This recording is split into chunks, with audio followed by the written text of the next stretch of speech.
back to the channel. Today we're going to be discussing the game 4 of the CDL's first major tournament. Thursday, March 4th is the date, and I believe that this game, Paris Legion against the Florida Mutineers, is going to be a very good game to watch. As a Call of Duty spectator, I'm really looking forward to seeing how this plays out. For those of you who've seen the games, who've been up to date to them, the Paris Legion swept the Florida Mutineers in a stunner 3-0 game that absolutely nobody expected, and they've been outperforming ever since. So honestly, now Bovada did not have the lines for this game. I don't know why, but I feel like the general sentiment around the CDL is that the Paris Legion are going to win this match again. So much so has been the fact that they've been playing out of their minds. They pushed the Atlanta phase to the brink. They went to a game 5, and this has just been, putting a lot of attention on the Paris Legion. So, when we started the season, we thought Florida was going to be super dominant, but it turns out that they're not, and they got swept by the Paris Legion, and the Paris Legion have been doing really good. So, now that we know this, we're going to be looking at both sides in detail to see where the value lies in a team like Paris Legion. Me personally, I think that a 3-0 isn't going to happen again. I just feel like that was the lowest of the low for Florida, and I feel like that won't happen again unless Florida is really, really, really worse than we would have first imagined. But starting with the Paris Legion, I really believe that Aqua is too freaking expensive. Yes, he's posted decent numbers on Draftkings for his prior games. He posted 96 fantasy points in the game against Atlanta, and then he posted 122 against Toronto, 131 against Florida, 114 against LAG. So yeah, dude's been performing. I just feel like for him, he's probably not going to sustain that. He might prove me wrong, but I don't think he's going to sustain that price tag of 15,600 for the cap. He's literally the most expensive player on the slate, and I think that there are a lot of other players that are better than him that can, maintain that price. Now, obviously, yes, his price is adequate given the fact that he's been producing. I just feel like that's going to take a decline in the short to near future. So I'm probably not going to be playing him in any spot. You could play him, if they really do outperform again. Obviously, Aqua is going to be one of those key players to look at. Classic as well. Classic is a good player. It feels like all the players in this team have just, stepped up their game collectively at the same time, because what they're doing right now is just unprecedented, pushing FaZe to a game 5, sweeping the Florida Mutineers. It's just crazy what this team is able to do now. I think that they also beat Toronto. So this team is just doing things that nobody was expecting them to do. It's just amazing. We might actually be dealing with a team of a higher level than what they were previous last year, because it was not even the same team. I just really feel this is basically a different team from the Paris Legion we saw last year. So this might actually be a dominant team going into the season. Classic, 12,300 for the cap.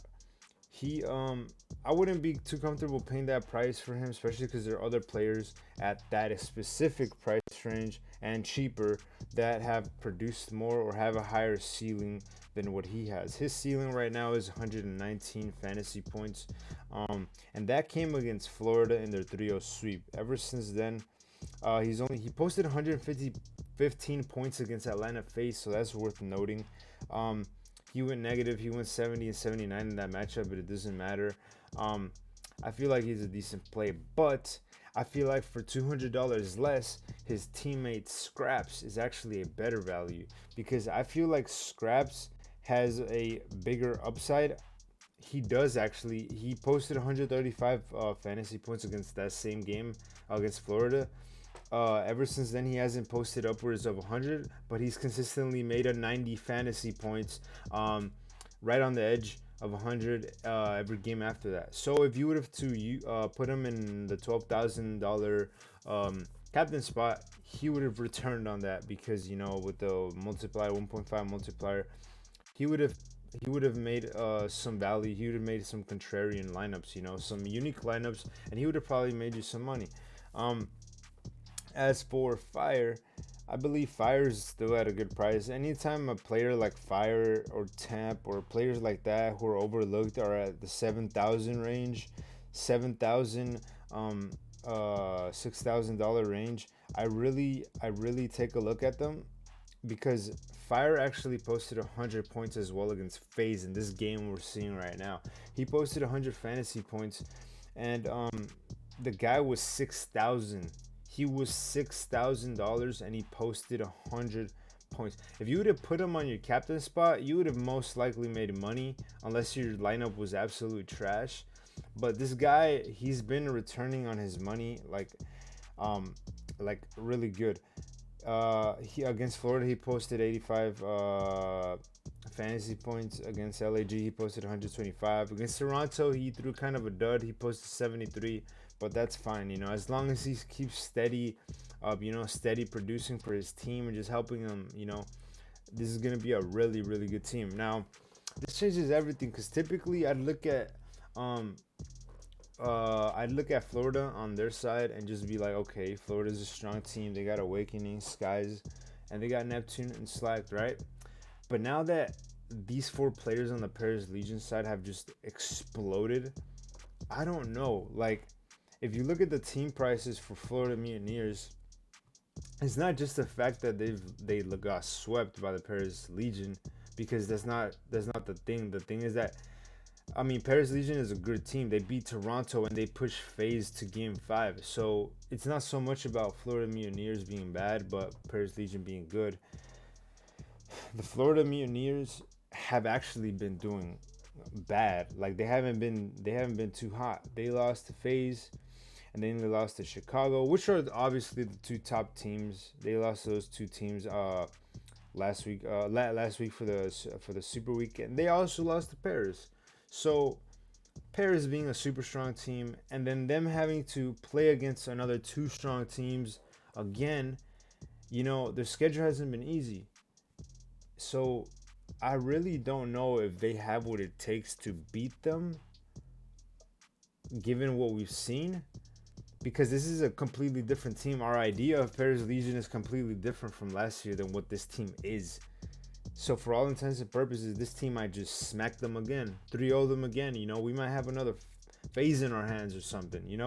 We don't know.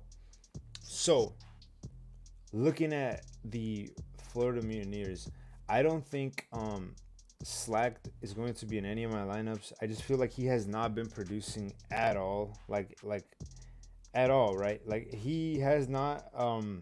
At 9,300 for the cap, I would never use him at that spot, and he's only posted 60 fantasy points per game for the last two games, and that is just not acceptable. I mean, his price reflects it, but it's just not acceptable. He hasn't had a 100 fantasy point game all season, so I'm just not looking at Slacked.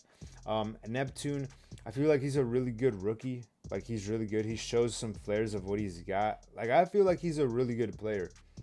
However, I just feel like with the given circumstances and the dynamic that this team has together right now, I don't know if he's gonna be a good pick going forward. Against Paris, he posted 86 points in the previous game where they got swept. Last game, he posted 110 against Optic Chicago. So you can't really predict it. They post good numbers against teams that they shouldn't be posting good numbers against. But going up against his team again, I don't know what his price tag is going to be, and he's going to be $2,000 cheaper than what he was in that matchup. So that's that. He's going to be more affordable. Um, I believe he's decently priced at the flex position. I wouldn't use him in the cap. I haven't seen enough from him to just like trust him like that to say, okay, this guy can really produce in the cap spot. I'm super confident that he will. With that being said, Slag Neptune aren't going to be in my lineups. Skies and Awakening are the two players that I do have more confidence in. Um, I feel like Skies at 12,600 for the cap isn't really like in my plans. I don't see it. I don't see him like exploding enough against Paris Legion to the point where I'm going to feel confident spending that much money on him on the cap spot when I can play players that are a little bit cheaper and have the same upside as him.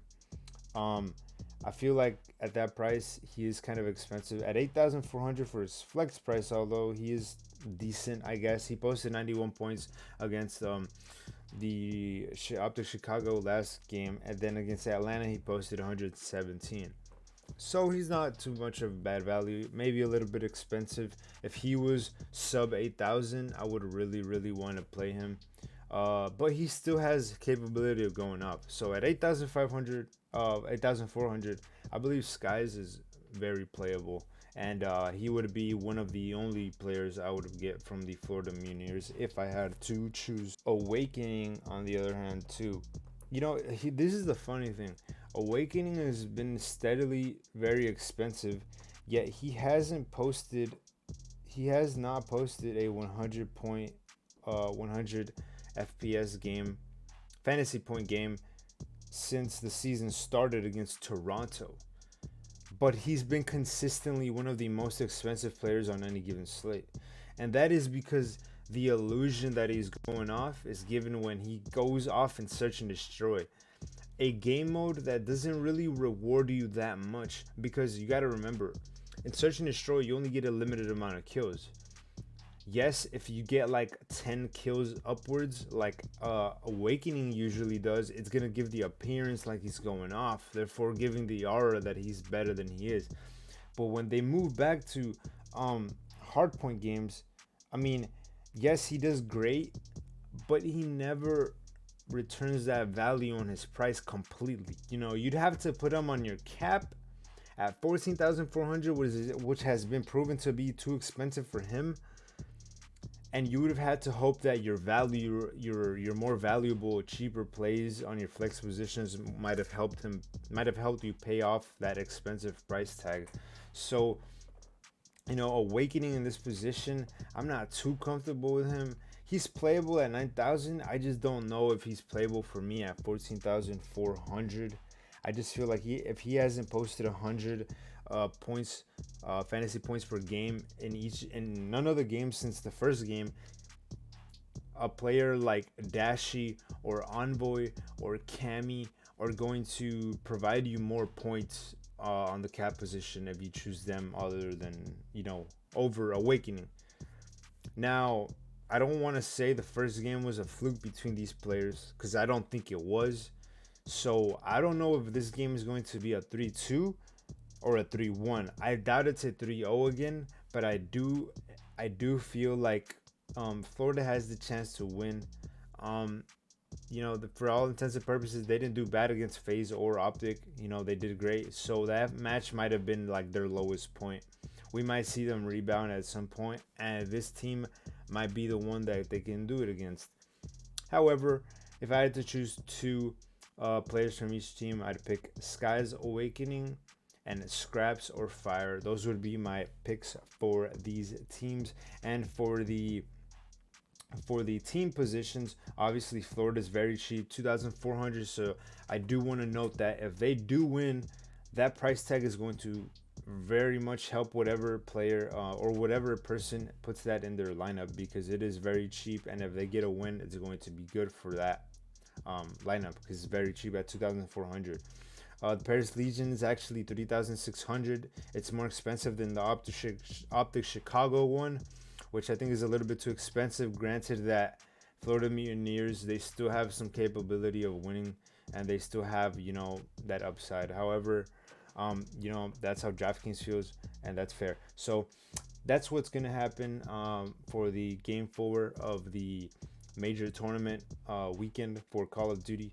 If you like this content, if you want more content like this, if you like esports, if you like Call of Duty, if you like making money on DraftKings, you know where to find me.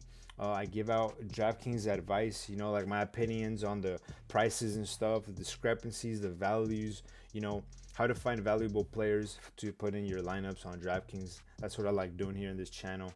And, you know, I'll look forward to making more content. So, you know, in the future, I'll be making more, maybe even gameplays, playing league play in Call of Duty or competitive in Halo. You know, I will be supporting Halo and Valorant in the future in this channel as well for DraftKings purposes.